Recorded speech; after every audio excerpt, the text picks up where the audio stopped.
The Todd Shapiro Show. Time to hit the button! On Canada Talks, SiriusXM 167. We got J. Paul Nadeau here. Hey, J. Paul. Hey, how you doing? Nice to be here. Thanks, man. Thanks for hanging out with us. Welcome, Jay. I'm already fascinated. Oh, thank you. Thank you. I'm glad to be here. Thanks. Yeah, no, it's like, it is weird, right? Like, in terms of, you look at people, what we talk to on the day-to-day, and really, at the end of the day, they have nothing to offer. Like, no one's let's go. Oh my God, Carla, we have a hostage situation. Yeah. What should we do? I don't know. I'm wearing a slutty turtleneck. Those aren't hard. They're not easy to find. So I think I'm up for it. I would just escalate by the time it's done. It's an international situation. Guam no longer exists. Like, we're just losing countries. And I just keep they're fighting about things that people who were married for 40 years are suddenly divorcing. I just think it would be the wrong. Can you resolve conflicts within myself? Yes, that's what my book is about. Fabulous. Because I'm thumb wrestling demons constantly. Oh, yeah. You got to read my book then. Yeah, take can't control of wait. your life, rescue yourself from the self-sabotaging behavior that prevents you from living and the life you deserve. Long title. It is. Yes, yeah. But okay, so because I know a little bit about you only through our boss Joe loves you, and he's like, you got to get J. Paul on. And that's what you call people when they don't put their full name as their first Just call initial. me Paul. Yeah. Okay. Yeah, Is it Paul? It is Paul. It is Paul. Jean-Paul. But Jean-Paul. when I wrote the book, my brother suggested I put the J in front of it. Okay. You thought- Jean-Paul, are you French? Yes. So, moi aussi. Oh. Plaisir. Parfait. Continue. Plaisir. Okay. Yeah. I'm going to ask all my questions in French. Just so that you want to slap me by the It's end. been a while. So maybe just let's start with a brief history of sort of how you got into this industry.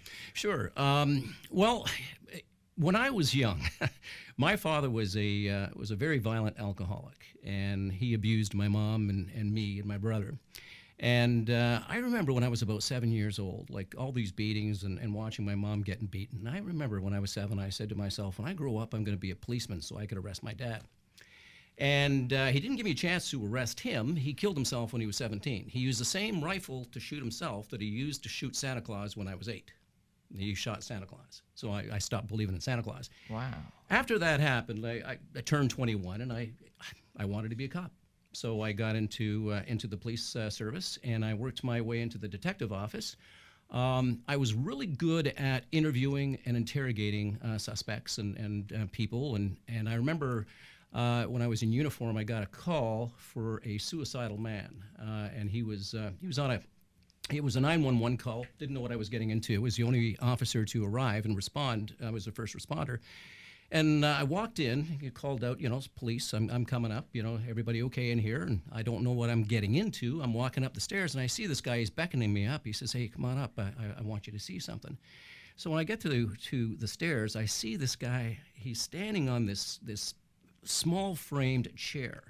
And I could only see his feet because I was at the bottom of the stairs. And I start walking up. I could see that he had a noose around his neck. He had a bottle of Jack Daniels in his left hand, and he had a box cutter in his right. And he says, I just want you to be here so that you can watch me kill myself and tell my wife about it. And I thought, now, what do I do? I had no training in negotiations, crisis negotiations, or anything like that. So I just started talking to him. It took about 45 minutes, and by that time, of course, the ambulance and backup was all there. But I had him talking, and I had him cooperating, and I finally talked him off the chair. There's no way I could have rushed him because he would have cut me into pieces. Mm-hmm. That experience was pretty profound for me. I actually enjoyed the bond, the communication that went on, and I was able to talk him down. Fast forward, when I got into the detective office, an opportunity came across to become a hostage negotiator, and I thought, that sounds pretty cool. So I put in for it, and I went down to the RCMP, and they put me through a battery of tests, and I became a hostage negotiator. So that's how I became the hostage negotiator / detective and everything else. And from there, I retired about in 2010 to pursue an acting career. And because of a divorce, I had to kind of change the way things were going because I needed money. And I kind of lucked into to having a period of time where I had nothing to do because I was in between jobs.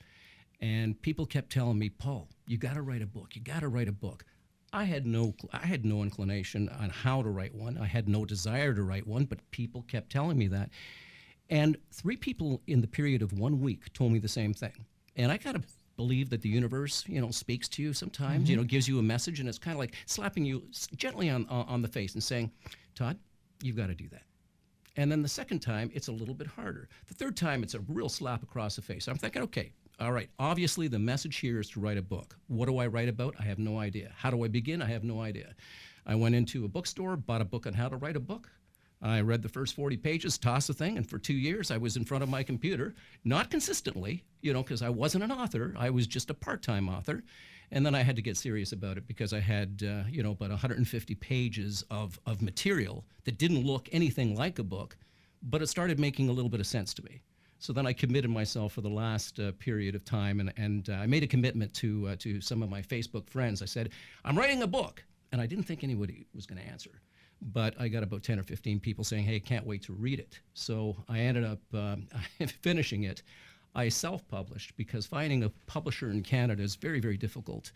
But as fate would have it, and I'll tell you, the first message from the universe to write the book, one of the 60 people who bought my book in that span of 8 or 9 months was a editorial director for HarperCollins. And he contacted me. Yeah, incredible. I know. Isn't that 1 in a million, Carla? Like that's... I don't know, Paul. You just described the most vivid origin story I've ever heard in my life, and I've seen all the Marvel movies, so I'm not entirely surprised. You have a fascinating tale to tell and skills to impart. Thank you. It touches my heart. I'm not a fan of the book cover or the title. Now, that wasn't my book cover and that wasn't my title. When HarperCollins took it over, they gave it, this fancy They cover. zhuzhed it. Yeah. And I'm looking at it and I'm thinking, I go into the bookstore and it just blends. It's like a cereal box. You see all these cereals and you're going, which one do I pick? Which one do I pick? Then you see a book that says on F yourself and you think, oh, that's the one I want to pick. Maybe the title of my book should have been something a little bit more drastic, But anyways, what's really touching my heart are some of the emails that I'm getting from people who have read it and said, I'm suffering from depression, post-traumatic stress, and your book is helping me. And I'm getting, 2 or 3 of those a week. So it's really a beautiful thing. It really is. It is. I mean, it's wildly inspirational because it's fact. There's inspirational stories that are just tales, but this is actually concretely going in a tangible that's helping people. Like, there's a book there. Yeah. And for you to share, you start off talking about your candidness with, what you went through with your father and stuff. And so many people are afraid to share their personal demons and their family demons, but through those, it ends up relating to people. Go, oh my God, I was abused too, or oh my God, I knew that, and when you open that up and make that so easily accessible, it makes people feel comfortable. And I don't know much about your hostage negotiation stuff that eventually led to this, but I would imagine you showed some of that vulnerability as well, because we really are all very vulnerable. We are. And so many people, for some reason, whether it's egos or this thing that's been beat into us, not to ever demonstrate that you might, God forbid, have some sufferings, that, it's okay because we're all in this together. You're right. I love what you just said. And I tell people, I look at us as a species, as a human race. We are on a boat together. And I'm sitting beside both of you. And we're pulling our oar. We're trying to get to our destination. And one day I'm going to be so exhausted, I'm going to turn around to you and I'm going to say, Todd, can you take over for me? I just can't do it today. You're going to say, sure, Paul, I got it. I'm Jewish. I'd probably pay someone to do it, okay. He's going to pay me to do it. Okay. I'm Catholic, so I'm going to accept the money. You're going to exactly. And do the work. All right. So you got my back. Okay, I'm glad to hear that. But you talked about the universe, and I believe that too, that the message gets louder. But another thing I very much believe is we're all connected. And we always think it's great to be a unicorn. Who doesn't love that? But kind of a herd of unicorns because...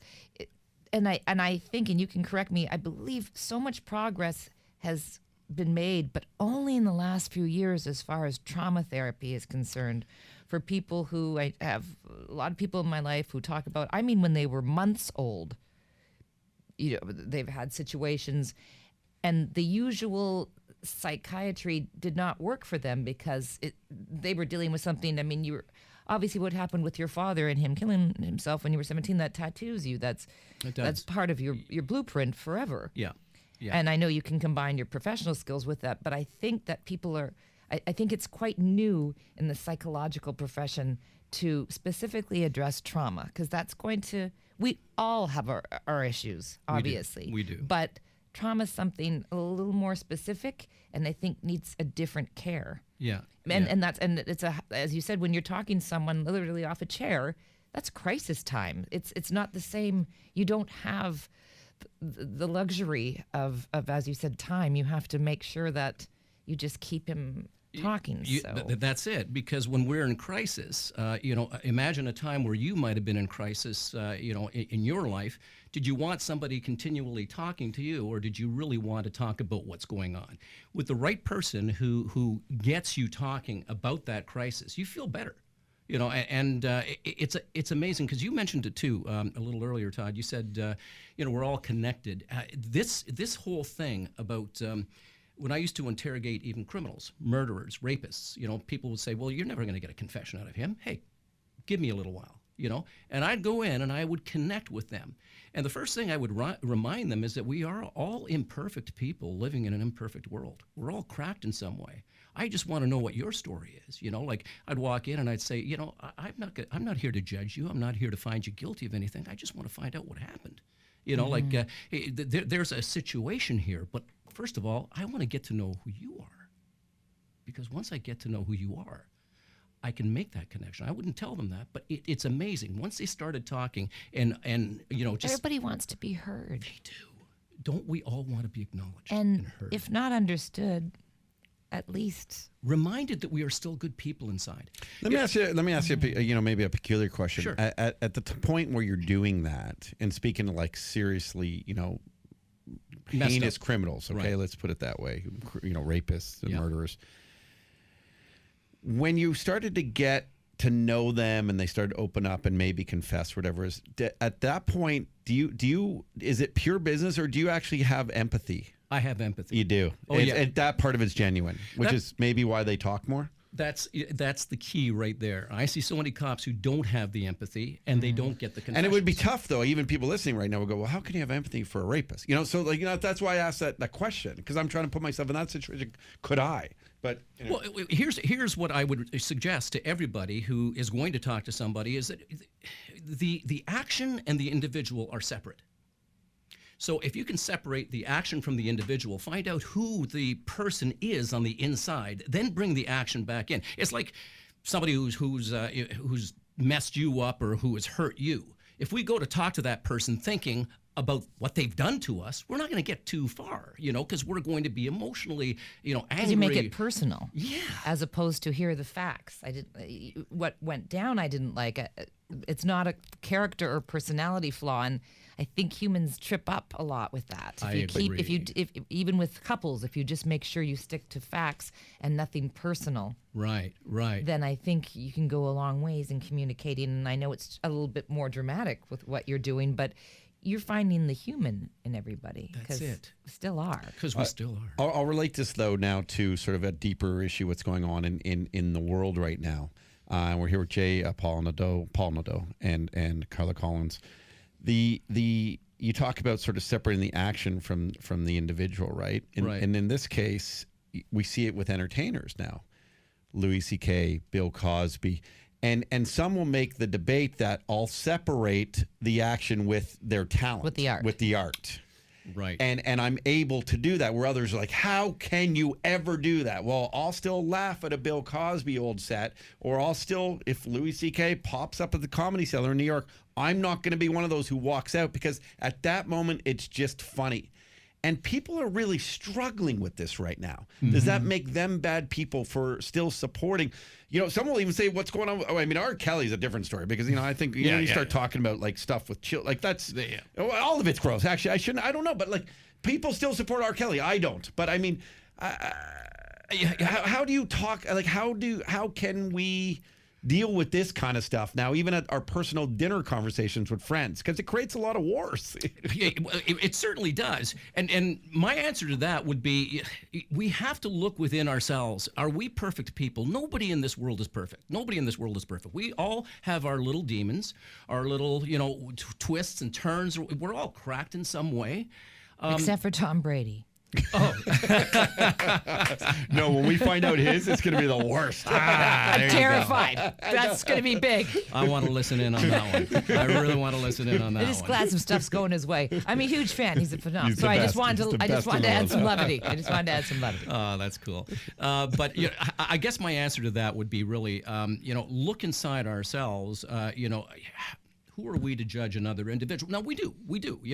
And we hold sometimes the action. But if we want to get through to them, if we really want to make some change to people, I think we have to separate both of them. I know that in my job I had to, because if I walked in thinking this despicable individual killed somebody or molested a child, and I'm going to get him or her to confess or whatever it is, I wasn't going to get too far. Because the emotion wouldn't be there, the judgment would be there. And if I walk in, like a terrorist saved my life in the Middle East. I was about to be killed. My partner and I were about to be killed by 40 terrorists, and a terrorist saved my life. That should be the title of your book. Yeah. Honest to goodness, that's exactly what the title of the book. I don't want to backpedal. I'll pick up that conversation. But how did what? I mean, what? Wow! Like, you don't hear that every day. You don't hear that every day. 2005, I was on a peacekeeping mission in Jordan during the Iraqi War, and we were at a training center. And wait. Nope. Don't go anywhere. To be continued. Wow. So we were like super deep conversation on air, super deeper conversation off air. And it's not every day you meet people who are really truly engaging because of the experiences they've had and the people they've helped.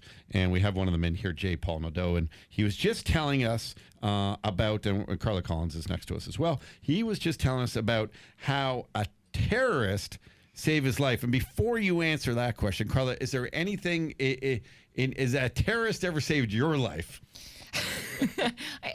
I feel like you just keep giving me straight lines. Does an ex-husband count? I just Basically. no, but I have been in 2 armed robberies. Once when I was 11 and once when I was 13. So I've had a gun to my head. What? Come on. Yeah, At 11? that's where I got this scar. I was working in my father's store. I was this height at birth, apparently, and really wanted to work in the store. So I'm 11, and it was like a small variety store, like a small grocery variety store in Wallaceburg, Ontario, as I mentioned earlier. And I was behind the till, and 2 guys came in with nylons over their faces. And so I was just thinking of TV. And I remember as a kid thinking, oh, when they cover their faces, they always kill you. Because that's all I knew. And in many ways, great that I was 11, resilient. The 40-year-old woman next to me passed out. She was done. Mm-hmm. I couldn't get my till open. I don't think he even meant to. He hit me in the head with the gun, breaking stitches I got from gymnastics because I'm a kid. Oh, yeah. And my dad had said, if anything like this ever happens, just hand over the money. Yeah. Try to remain calm, handed it over. Sat back down and went to take someone else's orders, so probably a little bit of shock. Yeah. And but sadly, there was no terrorist around to help me, and now I lament that. But so that's, I guess that's my and the story. 13 one? Same store. Same store. So not that I want to Same say it's nylon? an inside job. No, this time ski masks. Okay. And I remember thinking, not again. And they went right from, I was at the back of the store getting dog food for my dog. Again, somebody's screaming, and I have to go back behind the till, so I'm guessing they knew when either the boss's daughter was on, or I don't know. Oh, interesting. Or that a kid's on, because the store, there's never been an armed robbery before or since in that tiny town type of thing. So I don't know what was going on, and the guys were apparently, they caught them the second time. They were, I'll tell you this, they were doing it for drug money, and I've never even smoked pot, and I think in my head it was Part drugs of that reason? equal... Yeah. People try to knock over variety stores where tweens are working. I don't know. So there's They my did just open up an Instagram account though, Carla Collins fan, and they were paying you now. That's who it is. Okay. I knew it. Wow, I mean, unbelievable you've been through that. Yeah. There's a lot of bad people in this world, but sometimes bad people can help out. Well, yeah, and again, it comes down to... Is that a good segue? I thought so. That is a very good segue. Okay. Yeah, no, you're right. You're right. Yeah, sometimes there is good. We tend to judge a lot too quickly, I think. you look at a terrorist, you say, well, that terrorist is an evil person. And, yes, there are a lot of terrorists out there who are very evil people, but there are some who were forced into it for, reasons that we don't quite understand because their family has been threatened, maybe, It's a cause that they stand behind. Yeah, but a lot of times they don't stand behind the cause, but they're given an offer that they can't refuse. And here's the offer. Right. They have somebody come up and say, listen, we need you to do one mission. And if you do this mission, we're going to take care of your parents. We're going to take care of your wife. We're going to take care of your children. They're going to go to high school. They're going to go this. They're going to die and these Iraqis are they're dying, because they don't have enough, food, for their plate, and they're trying to take care of their family. And then all of a sudden, this offer is made to them and said, we will take care of them forever, which is true. They will, and we'll put your picture on a wall of honor, and that's all true. So they will take care of them. These kids will go to school. They'll be put in a nice neighborhood. All you've got to do is one mission, is a suicide mission. But if you don't, we're coming back and we're killing you all. And they do. When I was working at the Jordanian International Police Training Center in 2005, I originally was an instructor there because Canada didn't send soldiers to the Iraqi war. We sent peacekeepers to Jordan to train the police officers. And so when I was teaching the class, I would start my classes by saying, you know what, I'm honored to be here, thrilled to be here, and I want to, share some of my information with you. I hope you share some of your information with me. I'm here to treat you with dignity, respect, that whole spiel to let them know that I really was interested in giving them, the best kind of instruction I could possibly give and make a connection. We were told that there were terrorists who had infiltrated the academy. Because imagine this. Iraqi was so desperate for police officers, they were scooping men off the street, putting them on buses and sending them to Jordan. That's how bad it was. 3,000 young men when I say young men, no. 3,000 men between the ages of 16 and 60 would come to us every 8 weeks. That's 3,000 every 8 weeks, filtered in and out of the academy. And, half of them were being slaughtered when they got back into their country, because they were police officers, so they were ambushed. And so every time I would meet a class, I would say the same thing, my spiel, and I would connect. And I'm an actor, so I love to have fun. And I know that some of these students, they couldn't retain anything because some of them couldn't read, some of them couldn't write. So I would get them to act out my lesson. So if it's an arrest, okay, Todd, today you're going to be the thief. Carla, you're going to be the shopkeeper. Oh, sorry, I shouldn't say that because that brings back some memories for you. You're going to be the cop. Well, you're the cop. It's okay. I can go method on it, guys. I can go method. All right, go method on it. But, I would have them role play. So we had a lot of fun. Now, one particular student in my class, they were with me for 2 weeks. He took a particular interest in me. He spoke very good English. And he would wait after class, and he had, a guy that was always with him. Turns out that this was one of his assistants. I didn't know he was a terrorist, but we started chatting and having coffee after class, but not every day, but once, once every 2 or 3 days, he'd say, hey, can I sit and talk? So he was really interested in Canada. He was really interested in a lot of things. And we, he was friendly to me. Like I said, to get advice from you. To get, well, just to find out, why is this happening? Because a lot of them, like, why is the United States invading? Why is Canada this way? A whole bunch of why questions. Yeah. They really wanted to know why. And let's fast forward about 3 weeks when I got transferred into the Advocacy and Counseling Division. I was warned that there was going to be an attack on the academy by terrorists on the inside. And so I let our security people know, but, you're on a mission. You can't go home. You're there. So one morning when my partner and I, we always got to work before everybody else because we had to go to the director's office with our reports and, suggest who should go back to Iraq because they were suffering from mental disorders or they were suicidal, whatever. And we were just on our way back to our building when 40 cadets came from behind another building and they jammed us. They surrounded us and they had been collecting weapons like, sticks, rocks, whatever they could get their hold of. They didn't have any guns, thank God. But then they started beating us. And, as we were getting beaten, I remember thinking to myself, I'm never going to see my girls again. That was the thing. That was the one thing that popped into my head. I'm never going to see my girls again. And the other thing was, but I'm going to fight, until I can't fight. And we both, got struck. We both got knocked down, and then I heard one voice from behind everybody shouting, "Mr. Paul, Mr. Paul, Mr. Paul." And everybody stopped because he started shouting something in Arabic, and it was almost like the parting of the Red Sea. Like they all backed away from us, and this one guy comes up, and my head was spinning. You know how they say that you sometimes you see stars? That's true. Like I saw, what I thought were stars.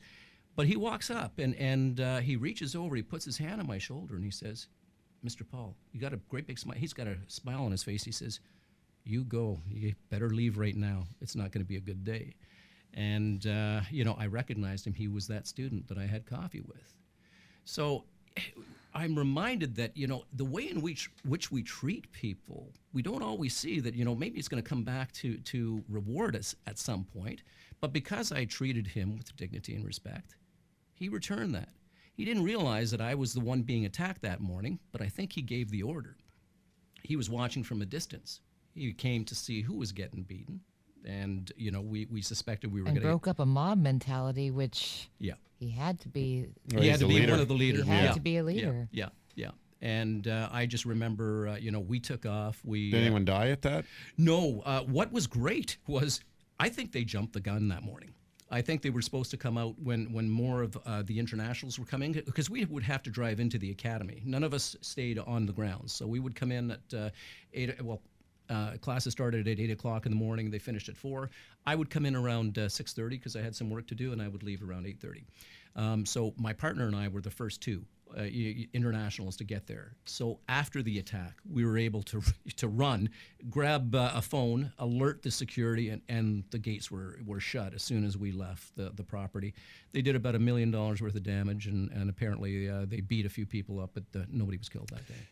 Some people are, I think, put on this earth to be able to handle that as well, and others aren't. Like just handle those volatile, extreme situations where, most people are probably complaining today about, traffic being slow on the way home, and that's all they can handle, or else they'd lose their mind. I'm one of those people, by the way. Yeah. And I mean, does it ever feel like a burden, some of the stuff you've been through? Do you ever go, why me? Why am I going through all this crap? Only when I'm in traffic. Yeah. Why me? No. It's what bonds everyone. This is how he does 95% of his negotiations. Yeah. We both hate traffic. Yeah. Let's take this somewhere else. That's it. You know what? And that's what you find in common. That and the Shapiro Show. But I do want to ask one question, and it's probably not a simple answer, but, when you say find the commonality or find the human element, right? How do you go about bringing races and religions together when some races don't even find... someone of a different color a human? Yeah. Or consider, they're not even, I mean, how do you approach that? Same with creeds, same with religions, where they think if you're not a certain feels like religion or race, they're brainwashed, to be honest. It's animals. called- yeah. So Yeah. how... I know the dummies guide for No. negotiations for dummies, but how do you attack that? Or okay, the one thing that you have to do is you have to give it your best shot, right? And again, I try to reserve my judgment, separate what they think, what they believe, what they've done from who they are, and I'll just start talking. And I did this with criminals too, who hated cops, and they like my lawyer told me not to say anything. That's okay. I'm just going to sit here and chat with you because I really want to get to know you. And I would talk to them the way I would be talking to a friend. Not as an authority figure, because I would drop, whatever, I'm the negotiator, but you can call me Paul. So I'd personalize it, and that's what you do when you're talking to, to a hostage taker, is that, you make sure that you humanize everybody around, this is Carla, and this is Todd, and my name is Paul. So, we all start getting that way. You just got to start talking and trying to get something, and what your end goal is, but I like to focus on the process, really connecting with the individual before I can get to my end. So it's a tough question to ask, because some people will never change. There are some radical extremists that it doesn't matter how much you talk, they will never listen. They are so brainwashed or whatever, they're just going to do what they're going to do. But then there's guys like the guy who saved my life, who had a mission. And the only thing that I could think of, that he was one of those unlucky guys who was forced into this mission to kill internationals. But when he got to meet one and like one, And one was humanized. yes, and he couldn't. So I believe that there is hope. I'm ignorant in some ways. I don't think you're ignorant. I think that we this world is messed up, and everybody knows that. And it's almost the less you know, the better off you are, because ignorance is bliss. Oh man, getting old sucks. And the more you read about things, and the more messed up the world and the hate in this world is, and the crime and the wars and the poverty and stuff we really think about on the day to day. It's brutal.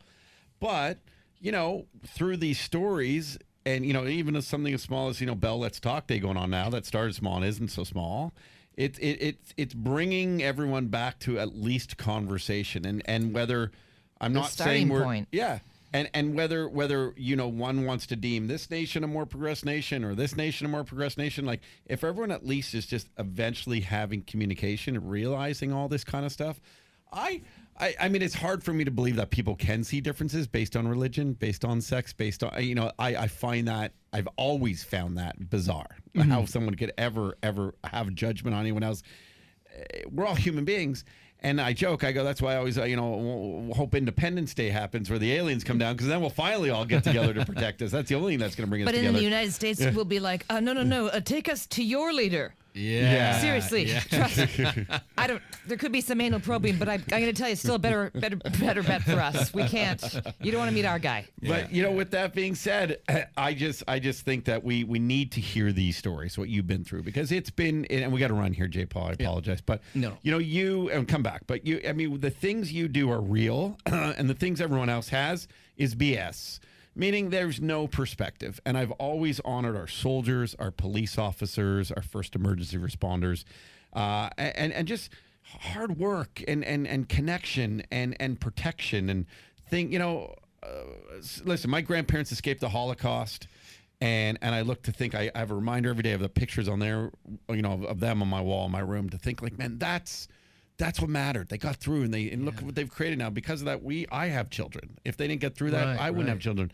And because of what you're doing, you're allowing other people to have children. So everyone needs to take little nuggets from this and try to be inspired. And also, the best part is you're also trying to, you're not just saying, oh, look how good I am, I'm helping other people. You want people to be self-inspired and help themselves. And that's what the book is achieving, correct? Yes, that's exactly I what love it, dude. Thanks, well, listen, let's get you on, can we get you on once a month? Yes, absolutely. And can we do it like these inspiring I was moments? literally going to tell you that after the show. You got to get this guy maybe a regular. I mean, we got to I'd get love you to. on more, because this you're a guy, to be honest. Like, when I talk to someone like you, I go, you're someone like you needs to be on Joe Rogan. You know what I mean? Like, right where there's 10 million followers, and not just to buy the book, because we need this in life.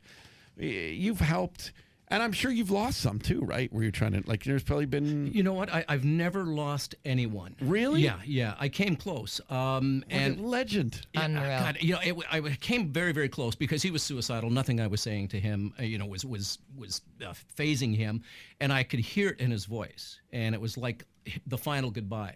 And that's, as a hostage negotiator, I turn around to my incident commander and I say, breach the place, and the TAC squad, you guys are right outside the door, and bam. And he had the knife to his throat, and he was just cutting himself open. But, I called it at the right. I should have called it maybe, 30 seconds earlier, but he didn't kill himself. So, yeah. Wow. Hey, Clutch thank and you a for all your crisis. service. Thank you, Yeah, man. bravo. Thank you. Really brilliant. Thank you really for brilliant. what you do, guys. Paul. Please go and get the book, Take Control of Your Life, and again, rescue yourself from self-sabotaging behavior that prevents you from living the life you deserve. It's long. And I'll tell you, man, without reading this book, and already in that title, though, that too many people do create constant negatives and constant self-sabotaging, and it is wild. And I'm a case study of this, and I'm still have a lot to learn.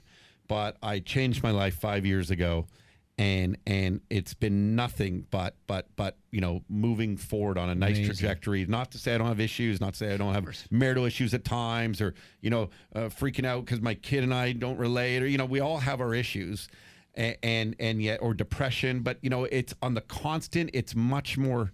It's just a nice trajectory as opposed to real extremes and these ups and downs. And it's so important to grab the bull by the horns and remind yourself to do it. And I'm going to read this book because I want it to help me more. Good. Thanks, Yeah, man. And thank again, you. is it written in 280 characters per page, so like a tweet? Because that's easier for me. Yeah. Todd can barely make it through the title. Yeah. We said, listen, Yeah, this guest is really incredible. Thank you. Thanks, dude. I appreciate this. Thanks, J. man. Paul and Nadeau. Follow him. Appreciate it. This is the Todd Shapiro Show on Canada Talks, SiriusXM 167.